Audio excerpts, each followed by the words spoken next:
Hello and welcome, dear friends. It's Bashir Fadl as we continue a journey into growing our business. One of the most important things is marketing, whether I have a large dealership with cars worth $100,000 each, or I just have a couple of cars that I'm trying to sell online, maybe at Marketplace, whether I have a restaurant with its franchise, or whether I have just a little corner or a food cart or a food truck, the concepts of marketing are the same. The more we master it, the more leads and potential customers we get, and the more we can grow our business. So let's just jump in today into the 30 top marketing strategies, ideas that are very easy for us to implement to grow our business and the potential of our business. If you like today's session, please don't forget to hit subscribe and like.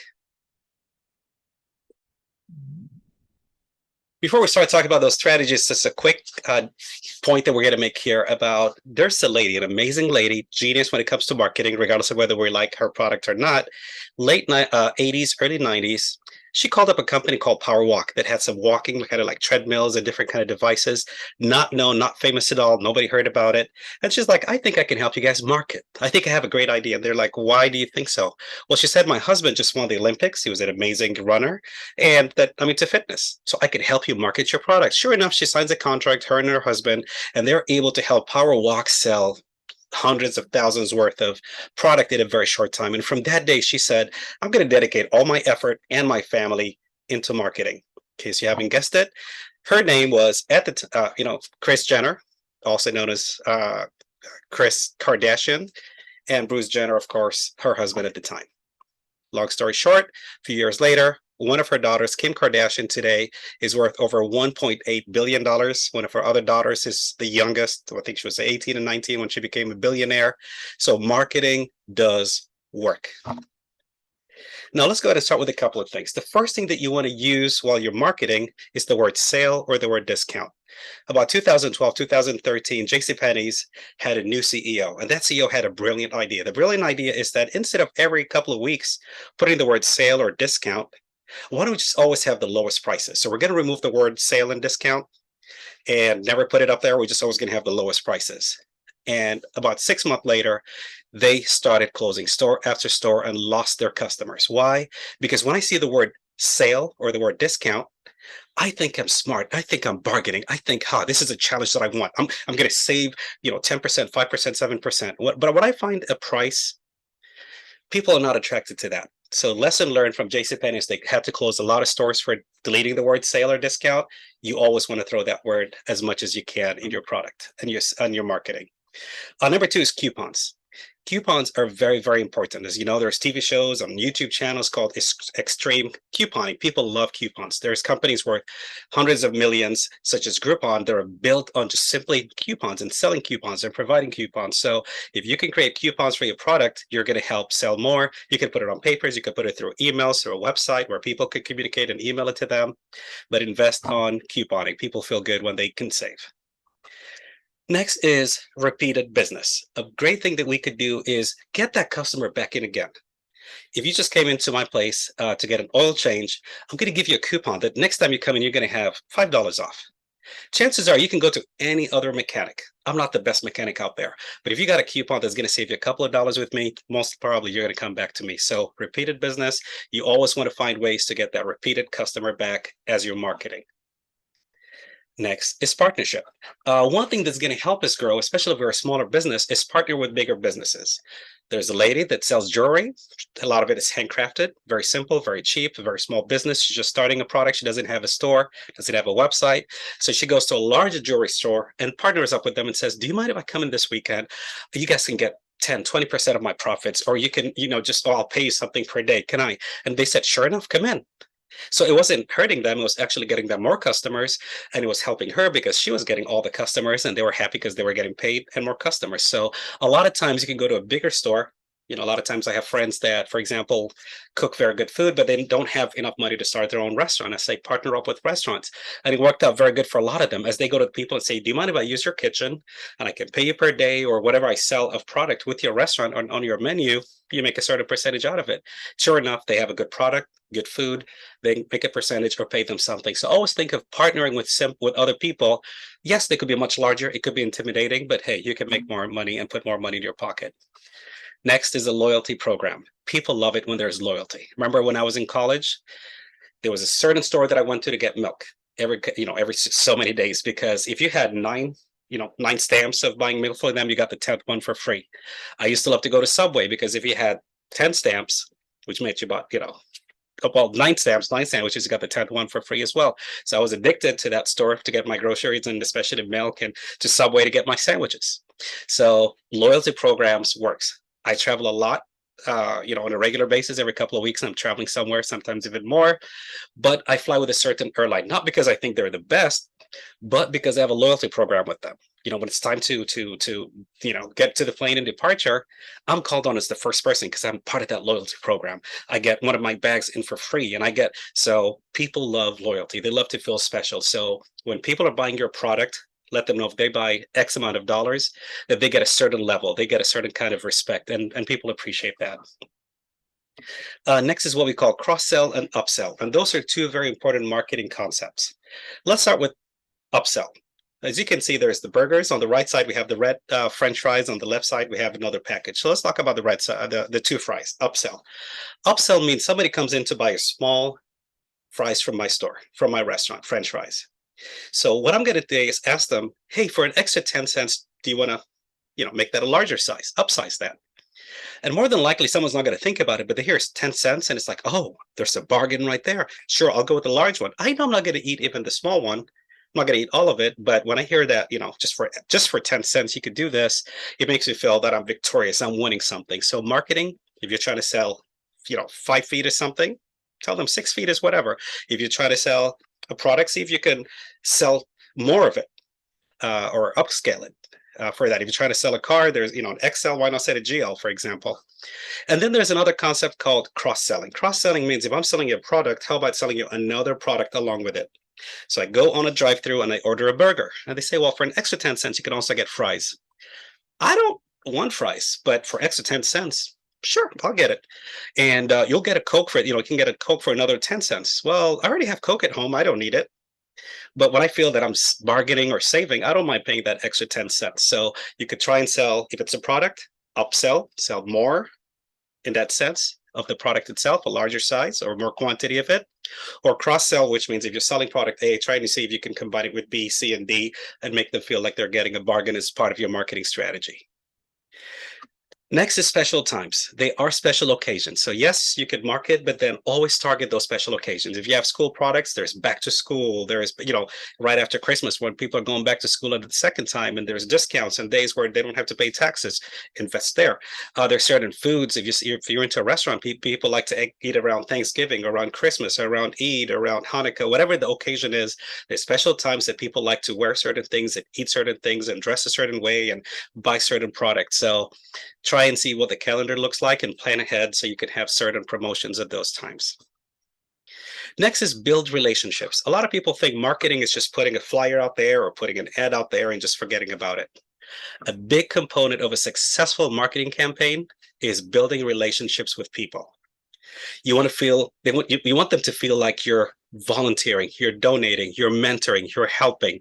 So do some surveys, do a little bit of study of your customers on your website, or even if people are visiting your store, don't hesitate to put a survey. Would you please tell us what you think of our food or our what you bought from us, and have that. If there's a day of an occasion going on, sponsor that day. If I have a restaurant, I'm just starting new at my place of worship, church, mosque, temple, whatever, I'll say, hey, this Sunday I know there's a potluck. We're going to provide some of the foods. We're going to provide the desserts, and just build that connection. Then put your business card.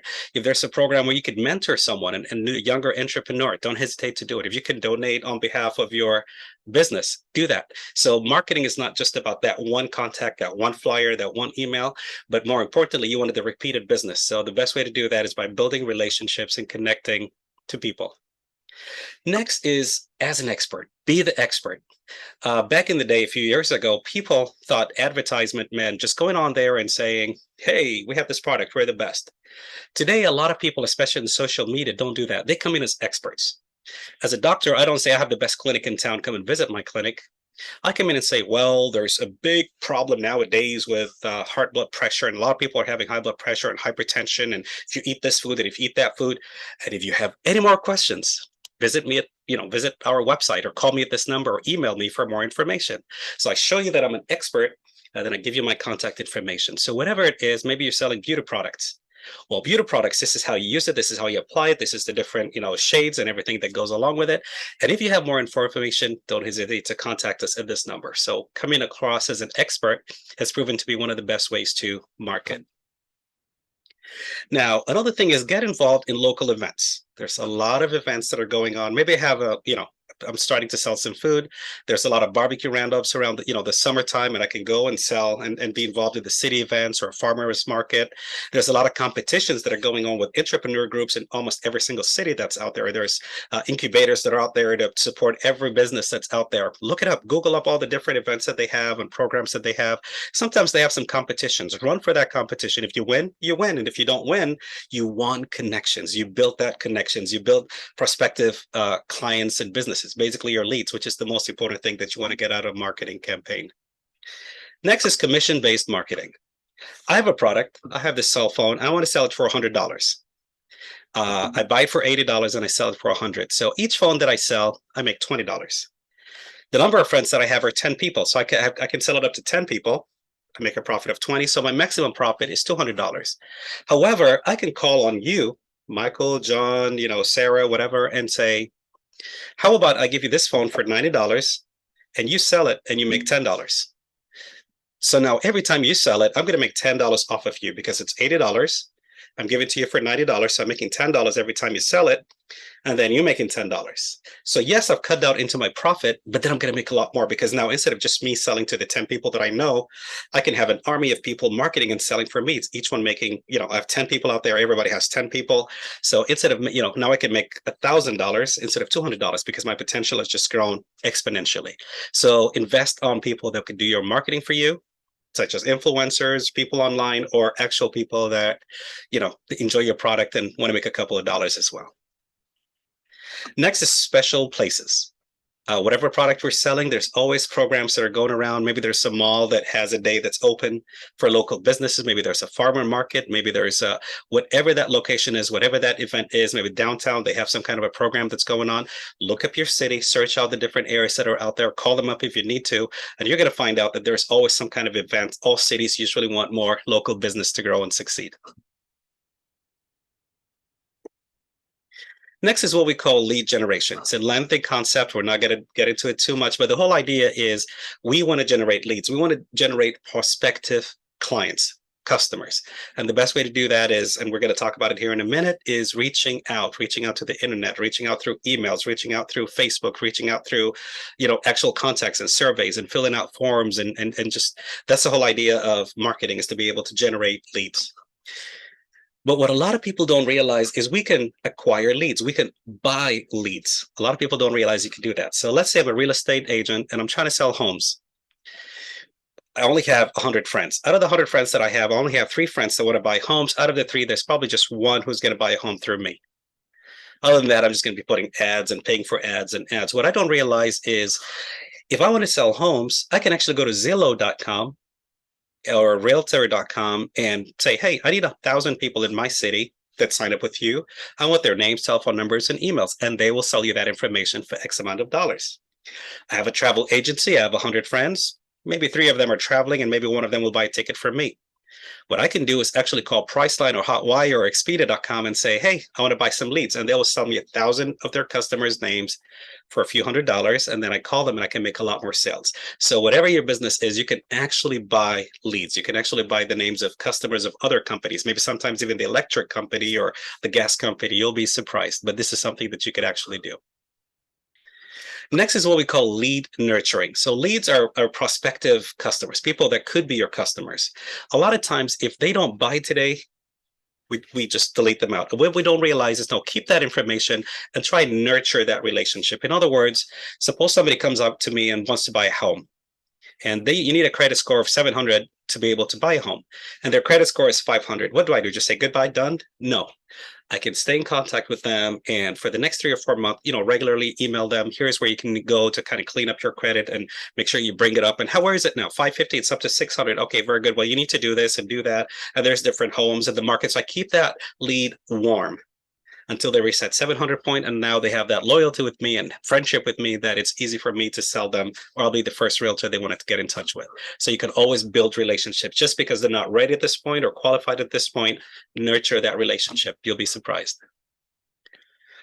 Lead qualification, and that's what we're talking about. You always want to look at things such as budget, authority, need, and timing. Long story short, it just means that sometimes you don't want to spend too much effort with a customer or potential customer that's not going to buy your product or cannot afford your product or doesn't have an interest in your product.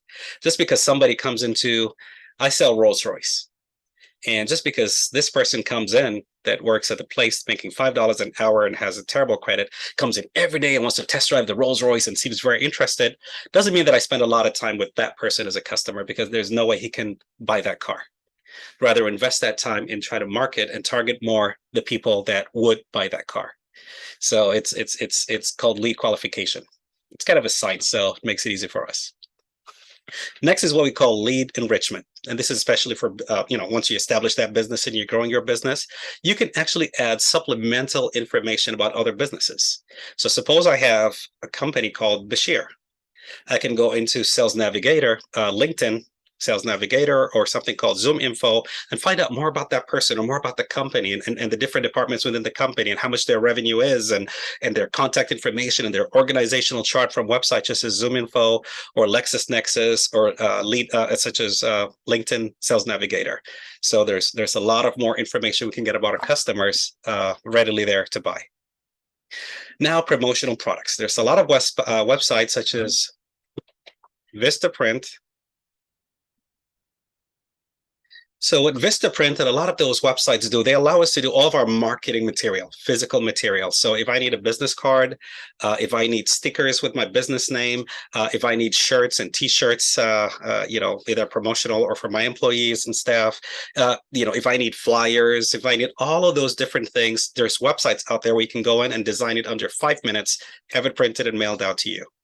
So all the things that we find out, in open houses, those different signs or banners or stickers or business cards or promotional products, that pen that has the name of my business or phone covers and accessories, all of that, if you go to a website such as vistaprint.com, boom, it's readily out there. A lot of people got into social media and forgot that, quote unquote, legacy media is still up and running. Newspapers, radios, TV, billboards still work magic. That's why if you ever watch American Idol, you're going to find the 3 judges always have Coke, Coke, Coke in front of them, because Coke is spending hundreds of thousands of dollars in what we call product placement. They always want to see that Coke. So when you're done, you want to go buy Coke. And that's kind of their way of marketing it. So yes, don't hesitate to put some ads on radio, as long as the audience is the audience you're targeting. Newspapers, TVs, as long as the TV show is around the audience that you're targeting and the subject that you're targeting. And billboards, they still work. Next is marketing consultant. The reason I have this slide is because, we generally can use that because you want to focus on your business. Sometimes you don't have time to focus on marketing. So it's very easy for you to go into a website like Fiverr, which is FIVERR.com. And you could just search marketing and you'll find a lot of people that are willing to work for $5, $10, $15 an hour. Those are people that have a lot of marketing experience, and they're willing to do your website. They're willing to do your business cards, your promotions, your social media, and everything else. So don't hesitate to reach out. But there's another point. All the slides after this are about social media and online. And we have some people that are very smart and already know it and are very clever when it comes to social media and online stuff. And we have some people that are just new to it. So if you're new into social media, instead of saying, I can't build a website, I can't do Facebook, I don't like Instagram and TikTok, you can go out to Fiverr and get the best of the best people for a few dollars to do all that work for you. So just learn the concepts as we're going over it here the next couple of slides and see how you could leverage that by using those people as a resource for your business. So let's look at a couple of things. Number one, we need social media presence. Nowadays, if you don't have a social media presence, if you don't have a website, a Facebook, a Instagram, a TikTok, the Twitter, whatever, you don't exist. So make sure that you have that. If you can do it yourself, perfect. If you can't, just find someone from Fiverr or any other those places. And for a very low cost, they can have you there. Number two is prepare your social media marketing, which means I can do it myself, or I can have one of those people help me create maybe 4 or 5 videos that sells my product. So let's say I'm selling this cell phone. What do? First off, I'm going to have about 4 or 5 different videos about the cell phone, how to use it, ease of using it, different sites. I'm going to have about 4 or 5 articles available, 4 or 5 different, just pictures and stuff of it. And then day one, I'm just going to load all of them into Facebook, Twitter, Instagram, website, YouTube. Second day, boop, boop, boop, third day, fourth day. So you want to prepare as much material and then post it through all the different social media kind of channels that you have available to you. Next is social media engagement. One of the biggest mistakes a lot of people do with marketing is they think, create a beautiful video, beautiful flyer, put it out there, and I'm done. Absolutely not. You want to keep your customers and leads and people out there excited and engaged. In other words, if you put an ad out there, 3 people might jump in and say, oh, I love the cell phone that you're selling. Excellent. And one person might say, I hate it. So you want to get engaged with them. You want to reply back to them. 3 people that say they will like it. Thank you so much. We really appreciate your feedback, and we can't wait until you come in next month when we have this new product. Keep them engaged. For the one person that says, I hate this company, I hate this product, we are very sorry about this, sir. Please, or ma'am, please don't hesitate to explain to us what your concern was. We look for addressing it. Keep them engaged. They feel that there's a sense about feeling special to a business, and that way you would really be able to grow. That's one of the greatest things you can do in marketing as well. Next is you want to keep track. There's a website called meetup.com. They also have an app. The nice thing about Meetup is whatever you're marketing, whatever you're selling, you can go in there. Suppose I go into a new town and I'm into sports. I can type in soccer and it shows me everybody that, all the different teams and groups out there that are involved that are looking for people to join. So if you want to do marketing, if you have a certain product that you're selling, whatever program there is, just go to Meetup, type it up, and you'll be surprised the number of people that have the same hobby, the same interest, and could collaborate with you in whatever you're doing. Next is Facebook, YouTube, and Google Ads. A lot of times we're on YouTube, after 3 or 4 minutes of watching a video, boom, an ad pops up. If you're on Facebook and you're just scrolling down, boom, an ad pops up. You could do the same thing. A lot of times we think it's very expensive. What we don't realize is it's very, very specific and targeted. So you can create an account and do a Facebook ad or a YouTube/Google ad, and you could say just $5, $10 a day. And basically you get to choose. You get to choose that I have a product. This is for men between the age of 18 and 28. I just want it in my city. Or for families that have a restaurant. So I'm looking for people in this zip code or in this specific area. And that ad just targets those people. So if I live in that city, I will see it. If you don't live in that city, you'll never see it. If this is, a product, a beauty product for women only women between this age group are going to see it. Other women not living in this zip code, not in this area group, are not going to see it. So ads in Google, YouTube, and Facebook are very, very convenient. They're very easy. Play with it, and you could start with a very low budget, just a few dollars, and see how much you get. And the nice thing about it, there's very powerful dashboards and reports that show you exactly how many people saw it, how many people clicked through it, and you can evaluate, is it a good idea? Am I making money out of this or not? And if you're making money, why not grow it? Next is hashtags and collaboration. So here's an example of a friend of mine that's selling a home, and guess what? She's making shout outs or hashtags to other people. You always want to collaborate with people online. If you're selling a product and you're much bigger than me, what am I going to do? I'm going to go into your page and compliment what you're doing and say, one day I want to be like that person. And your 100,000 followers are going to say, oh, well, who's this person? And I might add a couple more customers. So collaboration, especially on social media, is very, very valuable. Next is SEO. Some people know what that is. And if you don't know what it is, we'll just simplify it. I went to Iowa City and I'm looking for auto repair. So I typed in Iowa City auto repair. And then a list of people came up. The first one was Mizek Transmission, and then Dusty's, and then Accurate. Well, guess what? Mizek could be the smallest, ugliest, worst. I don't know them, so I'm very sorry, Mizek. But they could be the worst in town. But somehow when I searched, they popped up as being the first. And that's because of SEO. They put certain keywords and hashtags on their website that make them bump up and just beat everybody else. And so when you're building your website, your social media, and everything else, if you know it, good. If you don't know it, hire someone maybe from Fiverr or a friend or somebody that knows about this SEO stuff, and they can put the right hashtags and keywords and stuff to allow you to pop up and be on the top. Because a lot of the times people, when they Google something, they don't scroll all the way down. I'm not going to scroll to number 10 or 11 to fix my car. I'm just going to pick one of the top 2 or 3 and we're done. So you want to be on top there. So always make sure if you have any social media presence to bump up your SEO and learn about that. Next is email list. People read their emails. People love reading their emails. They might not read the whole email, but they love reading and going through their emails on a regular basis. So you want to capture as many emails as you can, and you want to do a lot of marketing on emails and try and keep it as classy as possible. Again, just you be the judge yourself. There's a lot of emails that you look at, you're like, delete. And then there's other emails that are exciting, the terms, the way they have their pictures and graphics, it's well designed. Again, you can get someone professional to do it, or if you're professional, you can design it yourself. But basically, don't just have something that's basic and silly, but have something that would attract someone's view. And you'll be surprised how much your marketing campaigns will grow through emails and email design and choosing the right email template. Next is freebies. A lot of social media nowadays has competitions.